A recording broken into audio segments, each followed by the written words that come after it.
教授每天都要往女孩嘴里塞满珍珠，再让她字正腔圆地朗诵。可女孩刚一开口，汤圆大的珠子就滑进了胃里。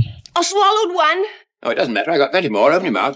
One. 谁能想到这场毫无人性的教学，却只是源于两个老男人的打赌。他们要让这个社会底层的女孩脱胎换骨，成为一个名媛。这是奥黛丽·赫本的经典作之一。窈窕淑女，她一改往日优雅的公主形象，成了个灰头土脸的贫民窟卖花女。伊丽莎不仅衣衫褴褛，还总是冒着粗鄙的话。一场大雨将她与这些上流社会的人困在一起。而身为语言学教授的希金斯自然受不了女孩糟糕的口音，认为她就是在侮辱正宗的伦敦英语，而自己有办法让她变得更好。到时候什么体面的工作她都可以随便选，根本不会像现在一样狼狈。 I could pass you off as the Queen of Sheba.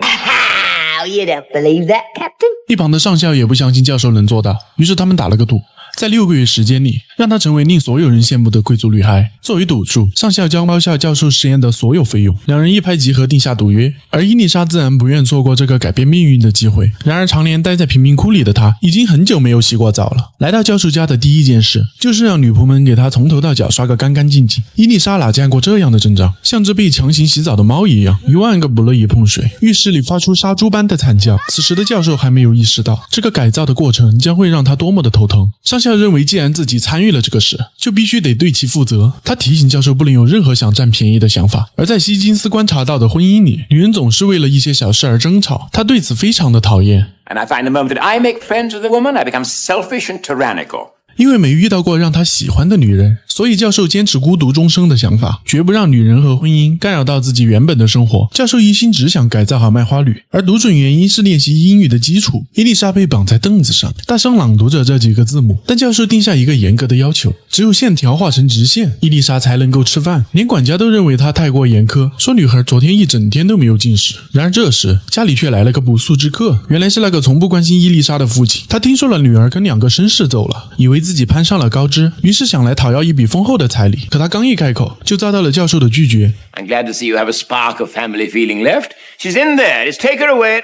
老头满脸疑惑，做了一晚的发财梦瞬间破灭，1分钱彩礼没要到，自己还得往里搭。他可不愿意把女儿带回去，于是死皮赖脸的跟着教授，表示只要5英镑的酒钱，他就再也不会来打扰伊丽莎。希金斯只需要花一点小钱，就能帮助女孩脱离这个混蛋父亲的魔爪，于是便答应了对方的要求。老头的意愿达成，想着赶紧去酒馆整两口，可出门却正好撞了个满怀。经过一番仔细的端详，他才认出眼前就是女儿。 It's Eliza. Well, I never thought she'd clean up so good looking. 伊丽莎一眼就看出父亲没安好心，但老头还是端起一副威严的架子，嘱咐教授他要是不听话或者闯下祸端，就放心大胆的抽他。 Get out, Eliza. 好不容易把老头打发走了，念了3天元音的伊丽莎又不干了。 A-E-I-O-U. 他觉得这太过枯燥，能不能换点有意思的方法？希金斯想了许多的点子，无论是教学与音乐相结合，还是往嘴巴里塞满珠子。训练了不少的日子后，他的进步却始终微乎其微。于是教授又搞了台设备，只要发出哈气音，就能让火苗高高窜起。伊丽莎对这个玩意儿很感兴趣，很快就让她深陷其中。可没过多久，她就被一旁的镜子吸引了注意，手中的纸也被火焰点燃，差点让教授的房子遭了殃。希金斯感到非常的头疼，他从未遇到过这么难教的学生，而伊丽莎也是同样的难受，每天从早练到半夜，她的情绪接近崩溃。或许是否极泰来，伊丽莎发自内心的抱怨，发音竟出奇的标准。 I think she's got it. I think she's got it. 伊丽莎的训练初见成效，隔天他们便迫不及待地带着女孩参加贵族云集的赛马聚会。她拉着母亲想要展示自己的指导成果。 How kind of you to let me come. Delighted, my dear. Howdy do. How do you do? 伊丽莎用标准的伦敦口音与在场的上流人士们相互交流，甚至还引起了富家子弟的兴趣，主动靠近与女孩聊天。她伪装得很不错，没有任何一个人看出破绽。等到赛马比赛开始，在场众人都优雅地观看，唯独伊丽莎被飞驰的骏马勾起了激动的心情。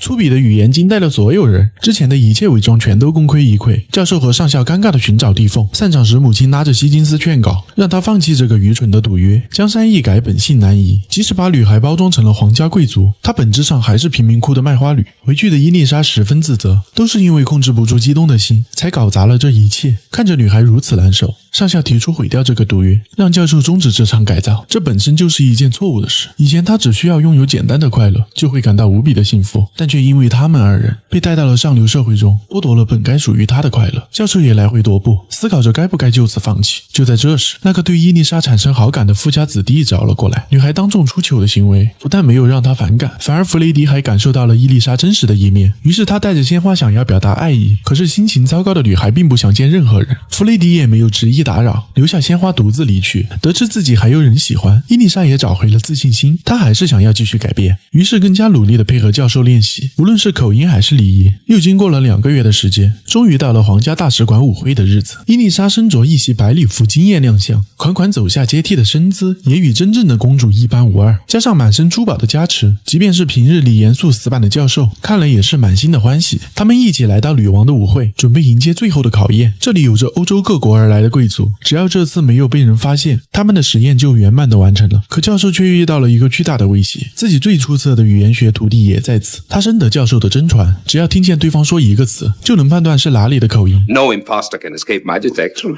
Professor Karpati, the Greek ambassador.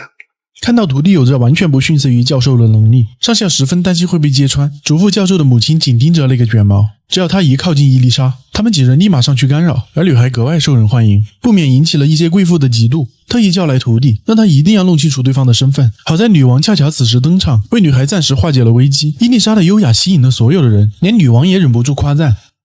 Charming, quite charming. 得到了女王的认可，教授心里十分的得意。更意想不到的是，王子也盛情邀他共舞一曲，为整个舞会开场。这也让教授完全放下了担忧，高兴地与伊丽莎翩翩起舞。徒弟想要与女孩交流，他也不再阻拦，甚至主动为其提供机会。这举动让母亲与上校紧张起来。经过一支舞的交流时间，徒弟推断出了结果，让在场的夫人们震惊不已。很快，消息传遍了人群，大家都知道了女孩名副其实的贵族身份。教授瞬间发自肺腑的大笑。6个月时间，让底层女孩脱胎换骨，她的改造成功了。上校也对教授佩服的五体投地。虽然他们已经取消了赌约，但是他仍愿意兑现当初的赌注。家里上上下下都在为教授庆祝，唯独角落里的伊丽莎独自闷闷不乐。等人都散去后，她终于无法掩饰心底的悲伤，撕心裂肺地痛哭起来。因为教授的改造实验已经结束，她没有理由再留在这里。但6个月的朝夕相处，让伊丽莎心底产生了对希金斯的依赖和爱。她现在不能接受没有对方的生活。 I realized you were going away. You might marry, you know. You see, Eliza, all men are not confirmed old bachelors like me and the Colonel. 希金斯建议他找个爱人结婚，这番话让伊丽莎心底非常难过。她不愿意活成一个物品，失去价值后就只有被抛弃的命运。她渴望得到教授的关心和爱，可是独身惯了的希金斯并不理解对方的感情，两人大吵一架后闹得不欢而散。伊丽莎收拾好东西，连夜离开这个伤心地。可刚出门就遇到了弗雷迪。自从那天起，弗雷迪便一直梦到他，希望能再度和他相遇，当面向他示爱。可是伊丽莎心底仍放不下教授，拒绝了弗雷迪的告白。她时隔半年，再次回到了卖花的街头，可曾经的熟人们都已认不出她原本的身份。伊丽莎彻底沦为了一个孤独的人，无法再融入曾经生活的地方。直到天亮，教授他们终于发现伊丽莎不见了，上校打遍电话也没问出她的踪迹。希金斯只好着急地出门寻找。然而此时的女孩正在希金斯母亲这儿，控诉着她昨晚无情的行为。等到午后，找寻无果的教授想要找母亲倾诉心中的郁闷，却正好撞见了伊丽莎。可两人一见面，希金斯又端起了架子，用命令的口吻让她回去。伊丽莎感受不到对方的真诚，她虽然是公认的窈窕淑女，但在希金斯眼里还是一个受他摆布的卖花女。伊丽莎也深知他们的地位悬殊，也不再奢求能得到爱情，但希望能像朋友一般相处中有一些尊重和关心。可教授的态度依旧冰冷傲慢，他明明也想让对方回去，却始终不愿放低他那高贵的姿态，死要面子的说自己对所有人都一样，他可以去找别人寻求特殊对待，自己绝对不会拦着。伊丽莎彻底对他失望了，生气地说自己要去嫁给弗雷迪。她能感受到对方发自内心的爱。 Goodbye, Professor Higgins. You shall not be seeing me again.